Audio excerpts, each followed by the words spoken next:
प्रत्येक व्यक्ति कभी न कभी जीवन में कहीं यात्रा करते हैं। जब यात्रा पर कोई चलते हैं तो मन में ये कामना रखते हैं कि हमारी यात्रा शुभ हो, मंगल हो, कोई विघ्न बाधा नहीं हो, ताकि जिस उद्देश्य से यात्रा कर रहे हैं वो काम सफल हो जाए। लेकिन यात्रा में कभी कभी कुछ विघ्न बाधाएं आ जाती है, कुछ अमंगल हो जाता है। वो क्या विघ्न बाधा है? यदि किसी जरूरी काम से घर से बाहर निकल रहे हैं, ठीक निकलते समय कोई छींक दे तो कहते हैं कि यात्रा में विघ्न हो गया, माना जाता है, अशुभ माना जाता है यात्रा के समय, दूसरे समय नहीं, अमंगल की निशानी मानी जाती है। यात्रा के समय अगर कोई रोने लग जाए, इसको भी अशुभ माना जाता है, इसको भी विघ्न माना जाता है। किसी जरूरी काम से आप जा रहे हैं, कोई बहुत ऊंचे उद्देश्य को लेकर घर से निकलना चाह रहे हैं, कोई छींका नहीं, कोई रोया नहीं, आपका मन प्रसन्न है, लगता है आज काम हमारा बन जाएगा। घर से निकले, जैसे आप सड़क पर गए, वहां आपको कोई पड़ोसी मिल जाए, आप पूछ दे कि कहां चले, तब कैसा लगेगा? सबसे बड़ी विघ्न बाधा तो यही है। जैसे कह दिया कहां, आपका माथा गर्म हो जाएगा। ये कोई सा दुष्ट आदमी है, हम कहीं जाते हैं, इसको क्या काम है पूछने का? कि टोक देता है, पूछता है कहां जा रहे हैं। अंत में घूम के चले आते हैं, नहीं कहीं नहीं जा रहे हैं, ऐसे हवा खाने निकले थे। कहा कि आप समझ रहे हैं कि कहीं काम खराब हो जाए, तब अभी जाना ठीक नहीं है, कुछ देर के बाद निकलेंगे। ये अशुभ आदमी जब यहां से हट जाएगा तब निकलेंगे, नहीं फिर पूछेगा, लौट के चले आते हैं। तो जब किसी शुभ यात्रा में निकलते हैं तो 3 विघ्न बाधाएं मानी जाती है। छींक देना, रो देना या पूछ देना, किसी का पूछना कि कहां चले, कहां जा रहे हैं, कहां शब्द जो है ये भी बाधा में गिना जाता है। ये तो सामाजिक बात है, लोग कहीं ना कहीं यात्रा में जाते रहते हैं, उसके संबंध में मैंने आपको सुनाया। अब विचार कीजिए, हम लोगों की जो जीवन यात्रा हुई है, कि संसार की यात्रा को छोड़ दीजिए कुछ देर के लिए, अब ये देखिए कि हम लोगों की जो जीवन की यात्रा हुई है, यह जो है यात्रा ठीक ठाक है कि इसमें भी कोई विघ्न बाधा हुई है? क्योंकि देखते हैं जीवन में कितना भी कोशिश करो, चैन नहीं, कल्याण नहीं, शांति नहीं, हमेशा परेशानी लगी रहती है। इसलिए विचारना जरूरी है कि हम लोगों की जीवन यात्रा किस प्रकार हुई है। तुलसीदास जी बतलाते हैं, जनमत पहले छींक भई, पीछे दीना रोय, ता पीछे पुनि प्रश्न करी, कुशल कहां ते होय। तुलसीदास जी की वाणी है। तो कहते हैं कि 9 मास माता के पेट में रहने के बाद जब तू पैदा हुए, तो जैसे पैदा हुए तो जीवन की यात्रा शुरू हुई, तो उसमें देखेंगे कि कोई अमंगल हुआ कि नहीं हुआ। तो तुलसीदास जी कहते हैं जनमत पहले छींक भई, बच्चा जन्म लेता है तो सबसे पहले छींकता है। तो यात्रा शुरू हुई तो पहला अशुभ तो हो गया, अमंगल हो गया, अपने छींक लिया। जो बुजुर्ग लोग हैं वो जानते होंगे, बच्चा जन्म लेता है तो छींकता है। तो जनमत पहले छींक भई, पहला अपशगुन हो गया। और उसके बाद पीछे दीना रोए, फिर रोने भी लग गया। दूसरा अपशगुन हुआ कि नहीं? रोने भी लग गया। और जब उनको चाची, दादी, मौसी कोई गोद में लेकर के बच्चे को थोड़ा चुप कर देती है, तब वो कहता है कहां कहां कहां। अब वो तीसरा अमंगल हो गया, कहां जाएंगे, कहां आ गए। कहाँ जा रहे हैं। अब तीसरा मंगल, तीन तीन विघ्न बाधा, एक बाधा हो जाने से काम खराब हो जाता है। यहाँ यात्रा के शुरू में तीन तीन विघ्न बाधा हो चुकी है, तो कुशल कहाँ से हुए। कबीर साहब कहते हैं तेरे जीवन में कुशल कहाँ से होगा। यात्रा के शुरू में तीन तीन बार विघ्न बाधा हो चुकी है, इसीलिए जीवन में कभी चैन नहीं, आराम नहीं, सुख नहीं, कल्याण नहीं, हमेशा परेशान रहते हैं। इसीलिए हमारे जीवन में दुख है। ऐसा नहीं है, गरीब लोग सोचते हैं कि धनी आदमी जो होगा ना उसको दुख नहीं होगा। दुख तो गरीब लोग को होता है, लेकिन जो धनी है उसको मिलकर पूछिए कि आपको दुख है कि नहीं। धनी निर्धन सभी दुखी है, दुखिया दुनिया सारी, सुखी नहीं है कोई जग में नर हो अथवा नारी, सब परेशान है। तो तुलसीदास जी ने बता दिया कारण कि यात्रा जो शुरू हुई है, शुरू में तीन तीन विघ्न बाधाएं हो चुकी हैं, तो इसका कुछ उपाय तो होगा, कुछ उपाय होगा। तो तुलसीदास जी को ही पूछते हैं कि महाराज जब आप इतना जानते हैं तो कुछ उपाय बता दीजिए। अब सब तो हो ही चुका है, अब उसको बदला नहीं जा सकता है, सबके साथ हो गया है। लेकिन संत सुखी मन जीती हो, संत तो सुखी होते हैं, तो आप सुखी कैसे हुए, कुछ युक्ति बता दीजिए हमको भी कि विघ्न बाधा होने के बावजूद हम सुखी हो जाए, कुछ तो उपाय होगा। तो तुलसीदास जी उपाय बतलाते हैं, उपाय बतलाते हैं कि अपशगुन होने के बाद भी जीवन में कुशलता हो सकती है, जीवन में मंगल हो सकता है, लेकिन होगा कैसे। तब लगी कुशल न जीव कहा, सपने हूं मन विश्राम, जब लगी भजसी न राम कह, शोक धाम तजी काम। क्या कहते हैं, अगर दुखों की जननी कामना को त्याग कर हम राम का भजन कर लेंगे तो तीन विघ्न बाधा के बावजूद जीवन में कुशलता आ जाएगी। मतलब सांसारिक इच्छाओं को त्याग कर अगर राम का भजन कर लेंगे तो अभी भी कुशलता हो जाएगी। यही तो संत लोग करते हैं, संसार की इच्छाओं को भूल जाते हैं, त्याग देते हैं और प्रभु पद में अनुराग रखते हैं।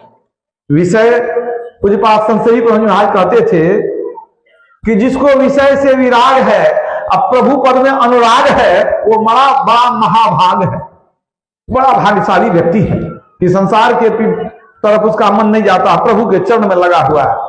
अगर संसार के की बहुत सी इच्छाओं को त्याग कर आप राम के चरण में प्रेम करेंगे तो निश्चित रूप से आपके जीवन में कुशलता आएगी। तुलसीदास जी ने भी लिखा है, नर विविध कर्म अधर्म बहुमत, शोक प्रद सब त्यागहु, विश्वास करि कह दास तुलसी, राम पद अनुरागहु। विभिन्न प्रकार के कर्मों को छोड़कर विश्वास करके राम के चरणों में प्रेम कर लें, निश्चित रूप से कल्याण होगा। यह है भक्ति की महिमा। राम का भजन करेंगे तब जीवन में कल्याण होगा। अभी पाठ में आप लोग क्या सुने, वारी मथे घृत होय बरु, सिकता ते बरु तेल, बिनु हरि भजन न भाव तरिये, यह सिद्धांत अपेल। तुलसीदास जी लिखते हैं, काकभूषुंडी जी अपने मुखारबिंद से गरुड़ जी को सुना रहे हैं कि पानी को मथने से भले कभी घी निकल जाए, ऐसा अनहोनी हो जाए तो हो जाए, ऐसा हो सकता है। ऐसा यदि मशीन हो जाए कि पानी इसमें डालें, काकभूषुंडी जी गरुड़ जी से कहते हैं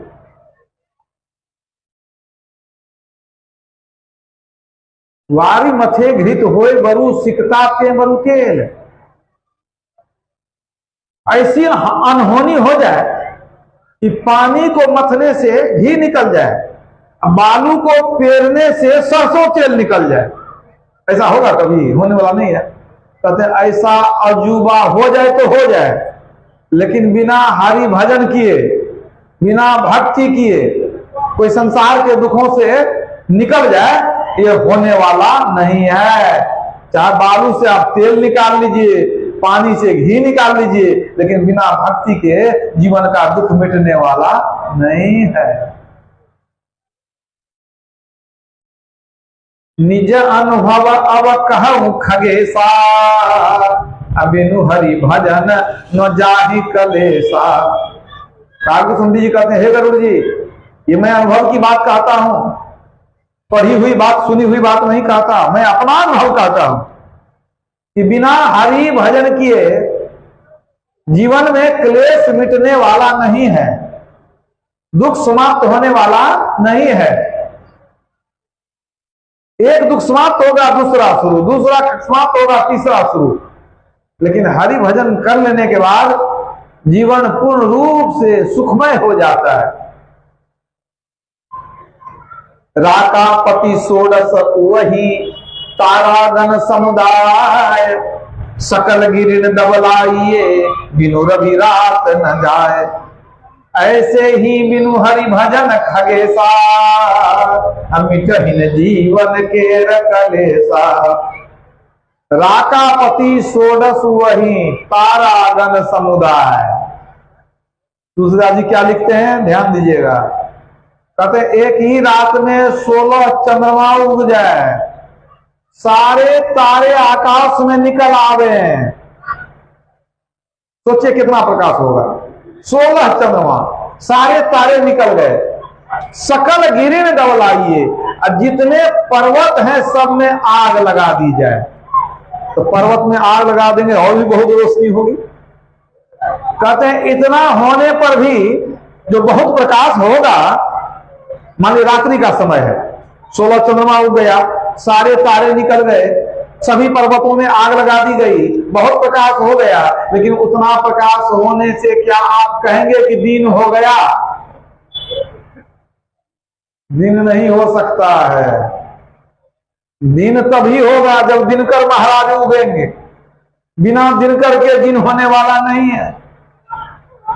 तो जैसे इतना प्रकाश होने पर भी बिना सूर्य के उगे दिन नहीं होता है, ऐसे ही बिनु हरि भजन खगेसा, मिटहिन जीवन केर कलेसा। लाख उपाय कर लीजिए, जब तक हरि भजन नहीं करेंगे जीवन का दुख समाप्त होने वाला नहीं है, क्लेश मिटने वाला नहीं है।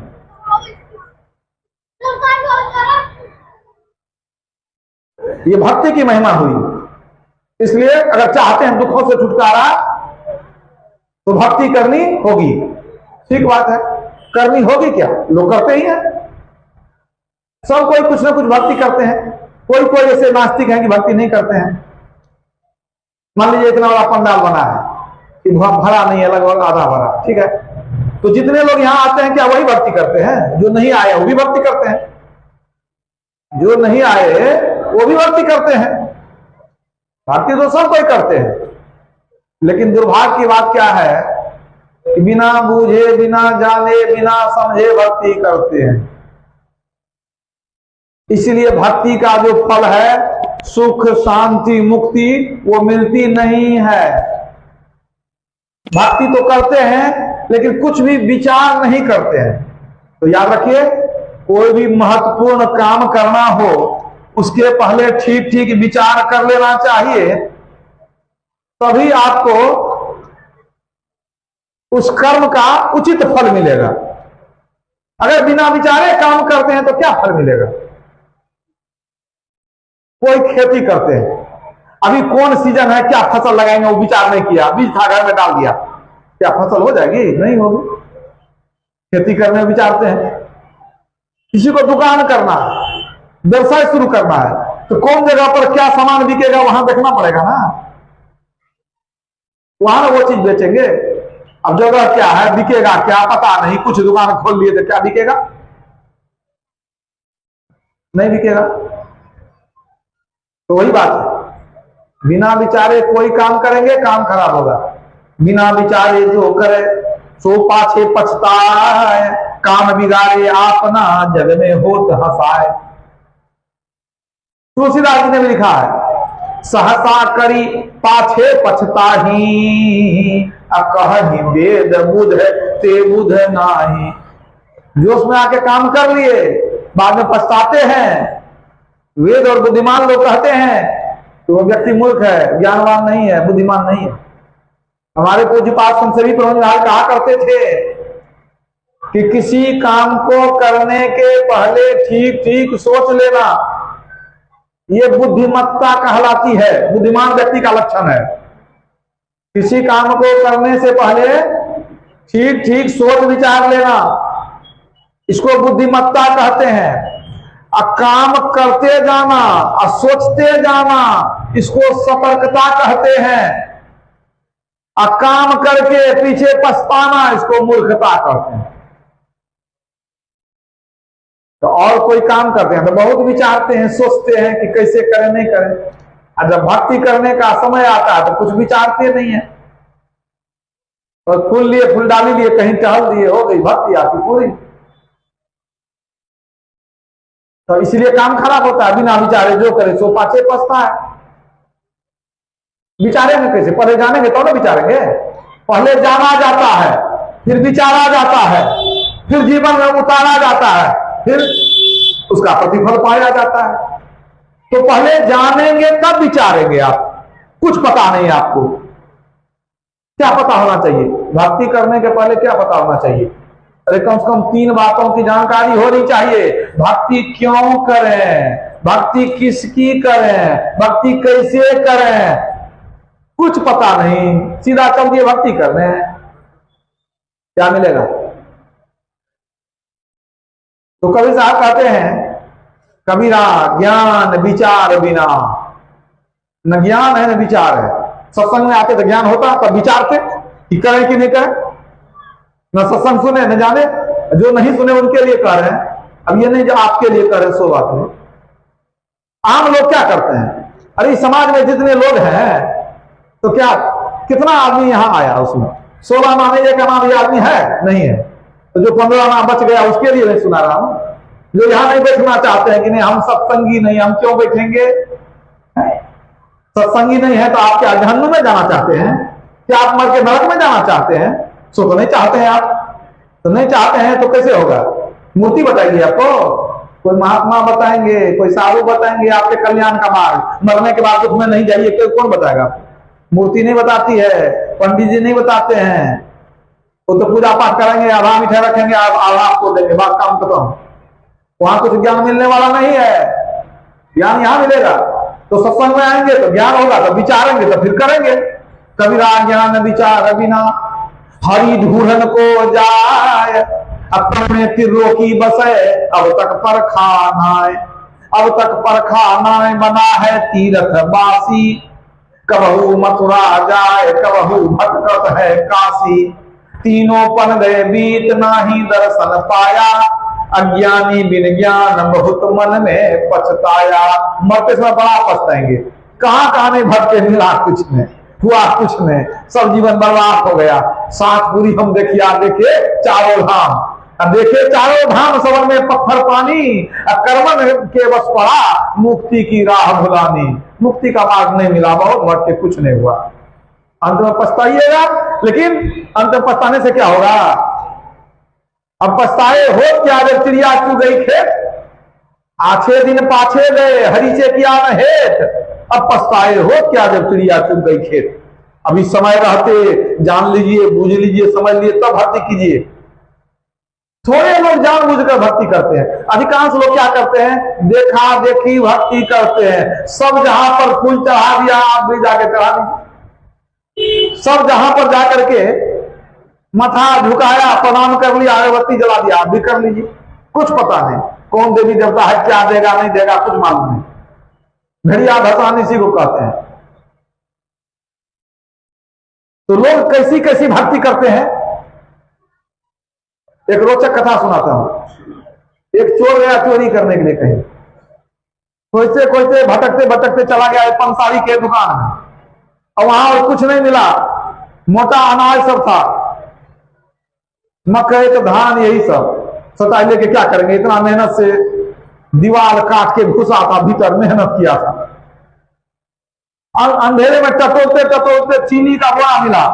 सोचा कि बढ़िया है कि मकई तकई लेने से अच्छा है कि चीनी का 2 बोरा ले लेते हैं। मजबूत आदमी था, कुछ बढ़िया पैसा मिल जाएगा। और 2 बोरा चीनी निकाल करके चल दिया। अब कंधा पर लाद लिया, दोनों बोरा चल दिया। अब देखिए संजोग से कोई चौकीदार घूम रहा था, तो दूर से देख लिया कि कोई जा रहा है, पहचान नहीं सका, वो तो पीछे से देखा कोई जा रहा है, आवाज दिया, अरे भैया कौन है? सोचा पूछेंगे रात में काहे कौन जा रहा है। अब वो कोई आदमी हो, वो चोर समाज का तब न बतावे, वो तो चोर था, वो भी दूसरे गांव का चोर था। वो जैसे देखा कि कोई आवाज दे रहा, वो भागा तेजी से। अब विश्वास हो गया चौकीदार को कि जरूर चोर होगा। दो चार आदमी को जगा रहे, उठो उठो जागो, चलो चलो चोर चोर चोर, दो चार आदमी दौड़ा पीछे। अब चोर सोचता है कि अभी जो हमारे पीछे आदमी लग गया है, पहले तो तेजी से भागा, फिर सोचा नहीं चीनी के फेर में रहेंगे तो जान चली जाएगी, ताकि भाग नहीं सकेंगे, भारी है कंधा पर। अब चीनी को कहीं फेंकना पड़ेगा, कहीं छिपा देते हैं ताकि कोई बुझे नहीं, तो हम भाग जाएंगे, हम तो पकड़ने नहीं देंगे। भागने में बड़ा तेज होता है चोर। सोचा कहाँ छिपा दें, कोई छिपाने का जगह नहीं मिला। बगल में देखा कुआं है, सोचा कुआं में ही चीनी को गिरा देते हैं, क्यों? और सामने में चीनी कहीं फेंक देंगे तो बुझ जाएगा चोर था, चीनी का बोरा चोरा के भाग रहा था। और उन्हें देखेगा ना बुझेगा। वो कुआं में क्या किया, तो दोनों बोरा चीनी को फेंकने के लिए गया, और कुआं में मुंडेरा जो था, चार दीवारी थोड़ी ऊंची नहीं थी, अब पैर फिसल गया, बोरा के साथ अपने भी चला गया, कहा कुआं में गिर गया, बोरा के साथ अपने भी गिर गया पानी में। अब तो मन हुआ कि चिल्ला दें, फिर सोचा ना उसको आ रहा है खोजने के लिए, हम चिल्लाएंगे तो निकालेगा पानी से जरूर हमको, लेकिन मार मार के जान निकाल देगा, कोई ठिकाना नहीं है। इन लोग के हाथ में पड़ना ठीक नहीं है, इसे यहाँ पानी में डूब के रहना ठीक है। अब पानी भी बहुत ज्यादा नहीं था, और गर्दन तक पानी था, लेकिन बेचारा मरने वाला नहीं था डूब करके। सोचा कोई बात नहीं, इन लोग को जाने देते हैं तब निकलेंगे। अब वो लोग जो दौड़ते हुए आया, देखता है गायब हो गया, अचानक गायब हो गया। वो आदमी उतना बड़ा कौन आदमी था, गायब हो गया। तो पीछे से देखा था, देखा गायब हो गया। यहाँ तो गायब हुआ कैसे, घर है, द्वार है, कोई छिपने का जगह। सबको लगा कि कहीं भूत है, कोई प्रेत है, अचानक गायब हो गया। कहीं प्रेत है, कहीं पकड़ लेगा तब क्या होगा। सब उल्टे पांव भागना शुरू किया, भागो यहां से, सब भाग गया। जो आया था चोर को खोजने, भाग गया। अब ये जो देखा कि नहीं पांव की आवाज पदचाप समाप्त हो गई, लगता है सब भाग गया, तो वो जुगाड़ बिठाया निकलने का। चीनी का बोरा खड़ा किया, पानी में दूसरा बोरा दिया, उस पर किसी तरह से सोचा चढ़ के कूदेंगे। दो बार कूदा, चीनी घर के उसी में रह गया, बेचारा कहाँ निकलेगा। कितना उछल कूद कर लिया, कुआं से निकल नहीं सका। ठंडा का महीना था, ठंडी मार दिया, शरीर जो है ना अकड़ गया। अब तो बेचारा उसी पानी में बेहोश हो गया, निकल सका नहीं, जाड़ा महीना ठंडा था, इतना पानी में बैठा हुआ, हाथ पैर एकदम अकड़ गया। सुबह एक आदमी आया बाल्टी रस्सी लेने के लिए, लेकर के पानी निकालने के लिए। और जब झांका तो सुबह कुछ रोशनी हो गई थी, वो दिखाई पड़ा कि कोई आदमी है इसमें। भागा जान लगे इसमें आदमी कहां से मिला है। गया समाज में, गया अपने गांव में, बस्ती में, अरे कोई गिर गया है, जल्दी चलो। कई आदमी को बुला कर लाया, सही में कोई गिर गया है।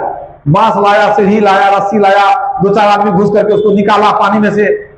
सबको बड़ा अफसोस हुआ कि देखो कुआं का की चारदीवारी ऊंची नहीं थी, कोई भला आदमी लगता है रात में फिसल के गिर गया, कौन मालूम चोर है, कोई तो जानता नहीं था। अब उसको निकाला तो देखता है नहीं, जिंदा है, मरा नहीं है, सांस चल रही है। कहे जल्दी से इसको आग में सेको, तेल लगाओ, कहीं बच जाएगा तब ना। तो लोग पूछेंगे भाई कहाँ घर है। और जितना आदमी आया देखने के लिए, कोई नहीं पहचानता था। कहा भाई पहचानो कौन है, घर में खबर कर देंगे, कौन मर गया, बेचारा डूब गया, मर जाएगा कि जिंदा रहेगा।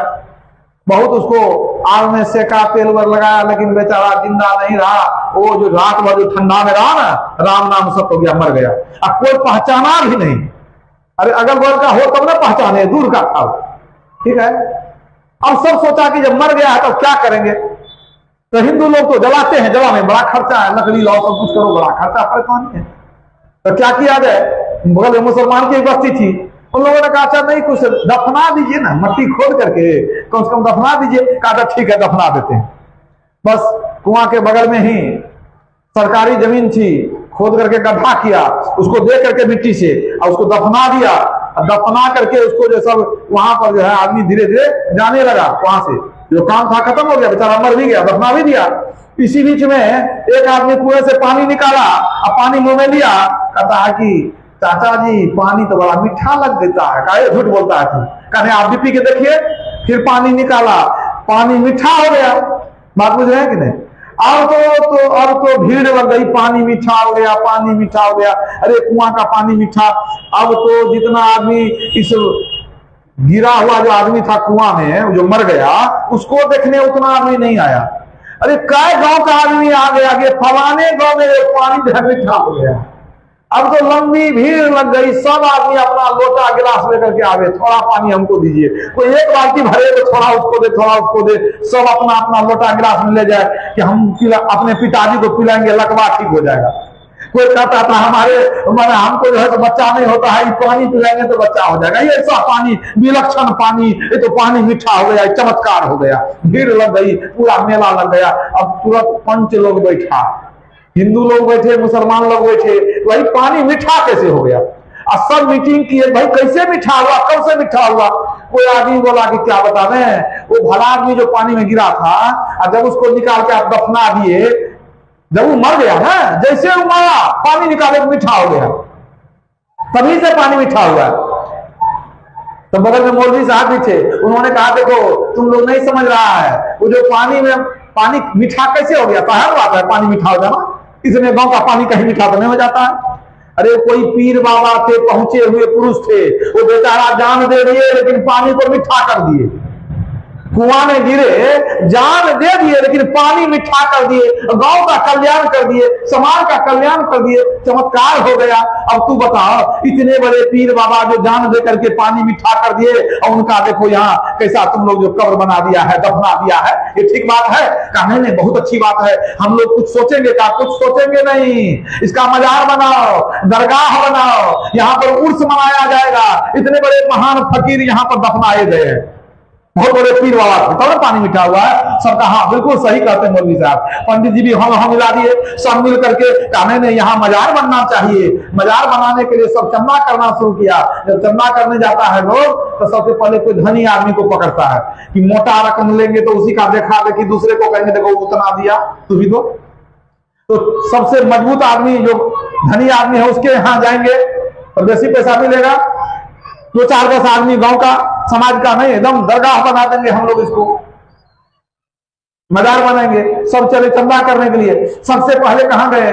पंसारी के यहाँ गए। अब पंसारी को कहा देखिए एक बहुत बड़े पीर बाबा जो है कुआं में गिर करके जान दे दिए लेकिन पानी को मीठा कर दिए। अब उनको जो दफना दिया गया है तो कम से कम वहां दरगाह बनना चाहिए कि नहीं? आपको पैसा देना पड़ेगा। सबसे पहले आप ही पैसा दीजिए। बेचारा कहा क्या बात है, कहने देंगे हमको ऊपर वाला बहुत दिया है। वो बेचारा पहले 11,000 रुपया दिया। कौन 11,000 रुपया दिया?